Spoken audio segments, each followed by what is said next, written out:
சமூக வலைதள பக்கங்களில் தன் நடிப்பால் நம்பிக்கை ஊட்டியவர். கண்ணியின் தோளுக்கு துணையாக அடிமனசு காயங்களுக்கு காட்சிகளில் மருந்தாக நிற்கும் கதாபாத்திரம்.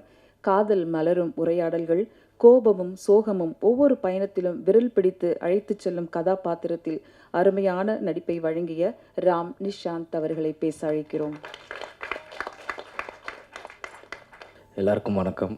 வந்திருக்கும் பத்திரிகை ஊடக நண்பர்களுக்கு வணக்கம். மேடையில் உட்காந்துருக்க அனைத்து பெரிய சீனியர் ஆர்டிஸ்ட் உங்கள் எல்லாருக்குமே வணக்கம். இல்லைடா, நீங்கள் சீனியர் ஆர்டிஸ்ட் தான்ண்ணா. ஸோ உங்கள் எல்லாருக்கும் வணக்கம். ஃபஸ்ட்டு இது ஒரு காலேஜ் பொண்ணு எடுத்ததுன்னு சொல்லும் போது யாராலையுமே நம்ப முடியாது. என்னை சுற்றி இருக்க நிறைய பேருக்கு நான் ஷேர் பண்ணும் போது கேட்டாங்க, இதோட டேரக்டரோட ஏஜ் என்ன அப்படின்னு கேட்டாங்க. ஏஜ் சொன்னோம். ஸோ நம்ப முடியல அப்படின்னாங்க. ஏன்னா காலேஜ் படிக்கும்போது எல்லாருமே, நான் காலேஜ் படிக்கும்போது ஒரு ஷார்ட் ஃபிலிம் எடுத்தேன். அப்போ வந்து அது ஷூட் பண்ணும்போது எப்படி ஷூட் பண்ணியிருப்போம்னா, ஏய் மச்சான் எங்கடா போகிற, இங்கே தான்டா போகிறேன், இவ்வளோ தான் அப்போ இருந்த நாலேஜ் எனக்கு. ஆனால் இப்போ இருக்க காலேஜ் பொண்ணு எழுதியிருக்க டைலாக் உங்களுக்கு நீங்களே பார்த்துருப்பீங்க. அதில் ஒரு டைலாக் வரும், கண்களுக்கு போய் சொல்ல தெரியாது என்று சொன்னதை இதுவரை நான் நம்பியதில்லைன்னு. இப்படி ஒரு டைலாக் நிஜமாக காலேஜ் படிக்கும் போது எழுதுறது ரொம்ப கஷ்டம்.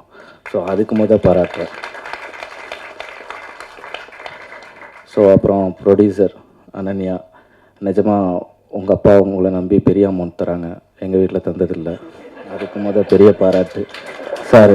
உண்மையிலுமே நீங்கள் செம்ம பெரிய ஆள் சார். நீங்கள் பெரிய ஆள் தான் சார்.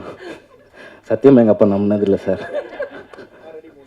அதான் சார், உண்மையிலுமே எங்கள் அப்பா 10 ரூபா கேட்டால் இப்போ இருந்துட்டுறாரு சார். ஸோ அது வரைக்கும் ரொம்ப பெரிய ஆள் சார் நீங்கள். இல்லை சார், ரொம்ப வியப்பாக இருக்குது சார். காலேஜ் படிக்கும்போது நீ பண்ணுமா அப்படின்னு சொல்கிறீங்கல்ல, டன். எங்கள் அப்பா என்னை மேலே இப்போ வரைக்கும் நம்பிக்கை வைக்கல சார். கவர்மெண்ட் எக்ஸாம் எழுத சொல்லிட்டு இருக்காரு. எஸ், கொஞ்சம் பேசுங்க sir. Thank you so much. So எல்லாருக்கும் உங்களோட சப்போர்ட் எல்லாருக்குமே தேவைப்படுது. ஸோ கண்டிப்பாக எனக்கு தெரிஞ்சு காலேஜ் ஃபைனல் இயர் முடித்ததுக்கப்புறமா கரிஷ்மாவோட முதல் படத்தில் நான் நடிப்பேன்னு நினைக்கிறேன். அதுக்கும் இப்போவே நான் கேட்டு வச்சுக்கிறேன். பக்கத்தில் இருக்க சீனியர் ஆர்டிஸ்ட் இருக்காங்க அப்படின்னு டக்குன்னு மாறிடாதீங்க, இங்கேயே வச்சுக்கோங்க. ஸோ ரொம்ப நன்றி. உங்களோட சப்போர்ட் எல்லாருக்குமே தேவை. நன்றி, வணக்கம்.